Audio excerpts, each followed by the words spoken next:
Ito po ang ating mga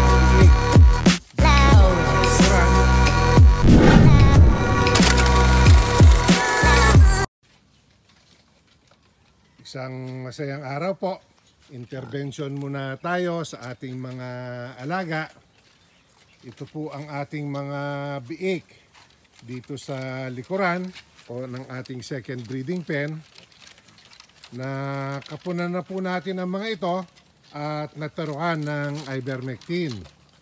Pero lumalabas po na meron pa ring mga may galis. Kaya nga po ang plano ngayon para dito sa mga mas bata na nasa expansion area ng ating second breeding pen. Hindi pa po ako makakapasok at may gawa kami dito sa labas. Mamaya ako na po ipakikita yung mga biik. Ang plano po sa mga ito ay agahan na ang turok ng ivermectin. So ito pong mga to ay uulitan natin. Ang gagawin po namin dahil tuloy pa rin na meron po silang mga galis. Dito pahawak na ng kulungan. Na ano, try ko pong malapitan. Yan pong mga ganyang sugat ang ating ipine-prevent. Kay malikot, kay malikot. Ayan pa po. Kaya magtuturok po tayo ng ivermectin. Do-double dose ko na po ang bigay sa kanila. Mga 2 weeks ago po, nung maturukan natin ang mga ito, para po hindi na tayo mag-uulit, ay ido-double dose ko na. Ngayon po, itong inahin, paliwanag ko lang, nabanggit ko po noon na may naglumpo sa aming mga inahin. Ito po siya, maliit lang ang kanyang katawan, naigsi po siya, pero siyang po ang naging anak, at nabuhay niya po ang mga yon. At mga 1 week ago po, napansin ni Lito na nakaupo lang siya pero malakas kumain. Pag po tumayo, talagang yung dalawang paahan niya sa likod ay hirap niya pong igalaw. Kaya nagtanong po ako, sabi ng mga kaibigan kong may commercial piggery at ng mga vet na napagtanungan ko, malamang daw po ay calcium deficiency yon. Dahil pag nagbubuntis daw po ang baboy or nagpapagatas siya at kulang ang calcium sa kanyang kinakain, ay kukuha po ng additional calcium sa katawan. At alam naman po natin ang ating calcium store ay nasa mga buto. Kaya po sa mga tumatandang babae, meron ng mga nagkaka-osteoporosis o brittle bones, yan po ang dahilan. Kaya po ang naging suggestion nila ay bigyan ng calcium mineral supplement. At ang pinakamadali daw pong pagbibigay nun ay yung injectable na DCM ang tawag. Na yun po ang aking binili, na iturok na po namin ang 100cc sa kanya. Nakakalakad-lakad na po siya ng mas maayos, pero hindi pa po 100% ang kanyang recovery. Kaya iiwan na muna namin siya dito. Ito po ang kanyang pen sa ngayon para po hindi siya mababahan muna. Kasi ang isa pong inaalala ko, kung ipapasok ko kagad siya, kasama si Rocco dito po sa ating kulungan. Baka po babahan siya ni Rocco, ay tuluyan siyang mapilay. Dahil si Rocco po ay agresibong nag-aabang ng kanyang mamimate. Nandun po sa tabi ng bakod, naaamoy niya yung mga false heat ng ating mga umanak na. Hindi ko po muna ipapasok si Rocco sa kabila. Pag mga 3 to 4 weeks na po ang ating mga panganay at saka ko po siya itatawid, malalakas na po ang mga biik nun, makakaiwas na sa kanya. Kasi po, kung matatandaan nyo rin, kaya inalis muna natin si Rocco, ay may mga namatay tayong biik, gawa po ng naapakan niya. Pag nagpipilit po siyang sasampa muna para makakasta sa ating mga inahin na kaaanak lang. Kasi po, yun nga ang paniwala ko, may false heat po ang mga inahin At kadalasan po, hinahayaan nilang sumampa ang barako para po yung mga biik ay maging safe. Kaya lang po, yun nga, sa aggressiveness naman ng ating mga bulugan, kuminsan po ay naapakan ang mga biik. So ito po ang mga inahin natin dito sa likuran. Yung pong mga dumalaga at ibang inahin ay nandun nga sa kabila. Gawa ng tulad po ng explanation ko nun, nahuli natin si puti at may isa pa pong inahin dito na itim ang kulay na nangain po ng biik. So ngayon po, ang program lang namin ay magbigay ng ivermectin sa ating mga alagang ito. Ang ivermectin po, ulitin ko lang, subcutaneous ang pagturok sa ilalim po ng balat, sa taba ang pagturok po niya, hindi po sa laman. At ang rule of thumb po sa ivermectin ay 30 ml ay 30 kilos 1 ml. Kaya po ang pinakamalaki nating biik ay mga 10 kilos. Kaya po yun ay bibigyan natin ng 1/3 ml. Pero ang gagawin ko po ay mga 0.5 to 0.6 na ang ibibigay ko sa mga yon. Tulad po ng nasabi ko, double dose po natin ng ivermectin sa mga biik na ito. So yan po ang ating magiging activity. Hindi ko na po ipakikita sa inyo ang pagtuturok ng ivermectin. At ito po, kung inahin naman natin, mga 1 linggo pa siguro rito ay makaka-recover na at isasama na po natin siya sa general population. Nakatapos na po tayo magbigay ng ivermectin. Ito ang ating mga excuse me po, alaga dito sa ating second breeding pen. Magkakahiwalay po sila ng pinagpupwestuhan.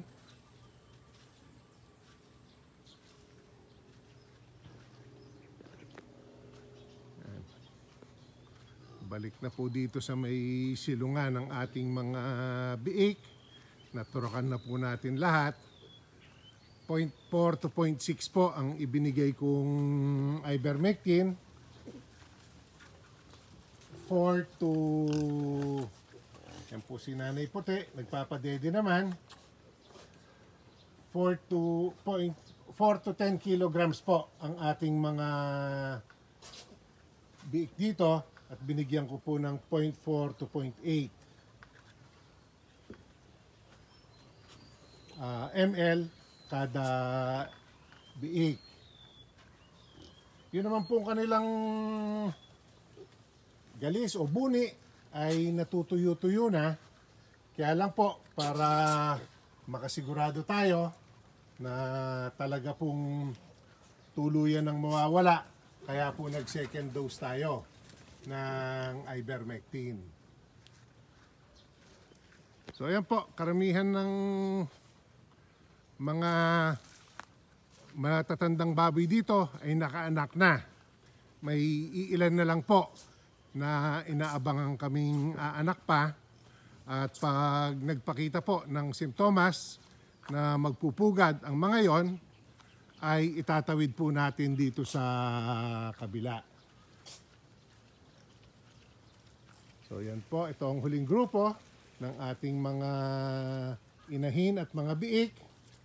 Ayun po si Batik,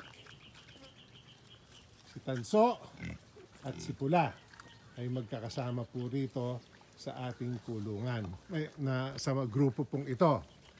Ito pong si Tanso, medyo nag-iba na po ang kulay niya.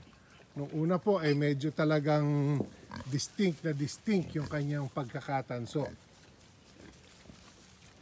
Ayun po si Batik, mas maliit. At ito po si Pula, na maganda pa rin ang katawan. Tumutulong po siya sa pagpapadede. At mystery po ang nangyari sa kanyang mga biik. Hindi na po namin nakita ang mga biik niya. At dito po sa ating second breeding pen na first area ay 36 lang po ang natirang biik. I have to check the records po, pero ang tanda ko mahigit sa 70 ang inianak dito. So mataas pa rin po ang ating mortality sa areang ito. I-update ko po kayo dito sa ating expansion area naman kung kamusta ang ating mga bagong biik. Ayan po ang ating resident bore, si Senyor Rocco.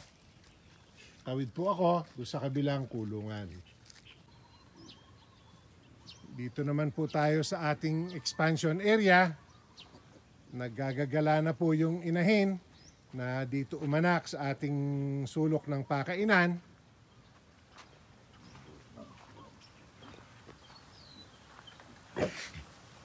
Pasyalan po natin ang ating mga inahin at biik dito po sa ating area. So, ito po yung inahin na dito sa may labasan ng silungan, umanak. Yan po, halo-halo na ang mga biik. Kita nyo po, magkakaiba ang size. Magkakaiba rin po ang color pattern. Yung pong nakakulong doon, lapitan natin, ang pinakahuling umanak. Pang 14 po siya sa mga umanak dito sa ating expansion area. May isa po tayong biik dito na payat na payat.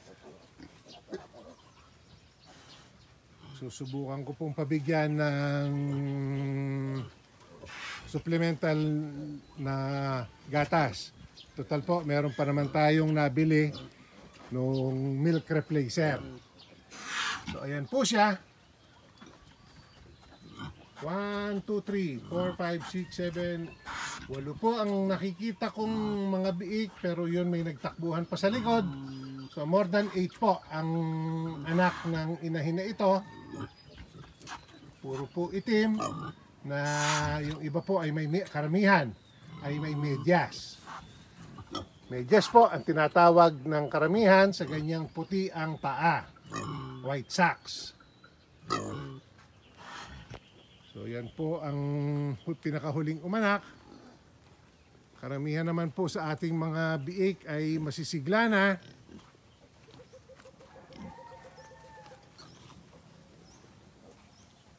Maliban po dun sa isang payat. Lito, sinubukan mo nang padedehin yung payat? Ayaw man magdede. Lumaki nga yung butas ng tsukong, kinagat.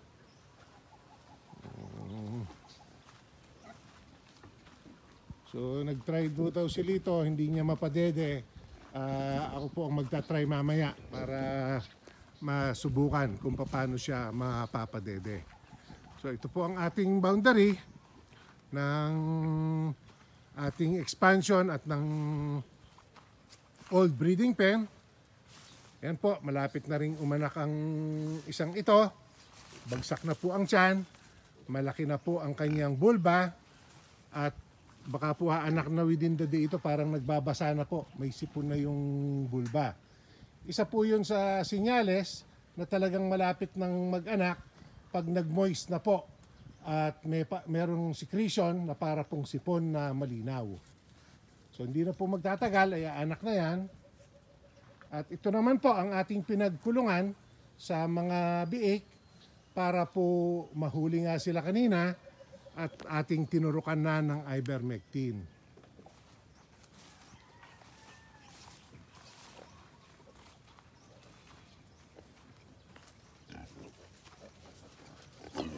So ayan pa po ang ating ibang biik.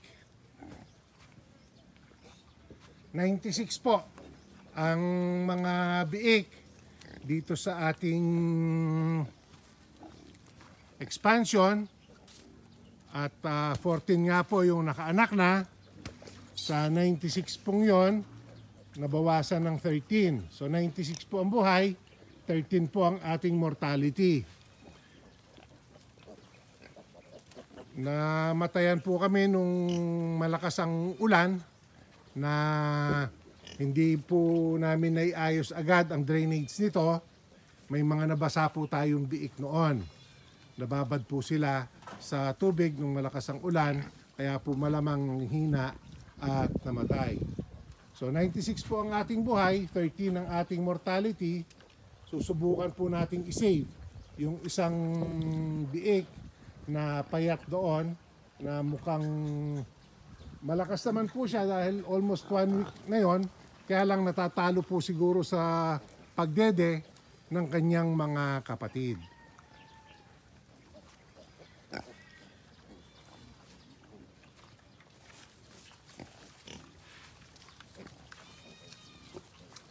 So yan po ang ating mga biik at inahin dito sa ating expansion area ng second breeding pen.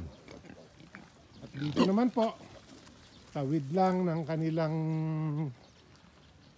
ating expansion pen ay ang mga huli nating inawat galing po sa ating first breeding pen or consolidated pen.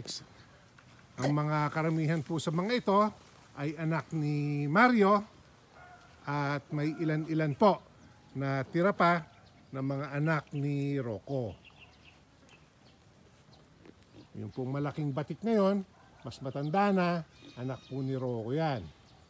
Yan pong may band o guhit na puti sa kanyang katawan, anak po ni Mario yan.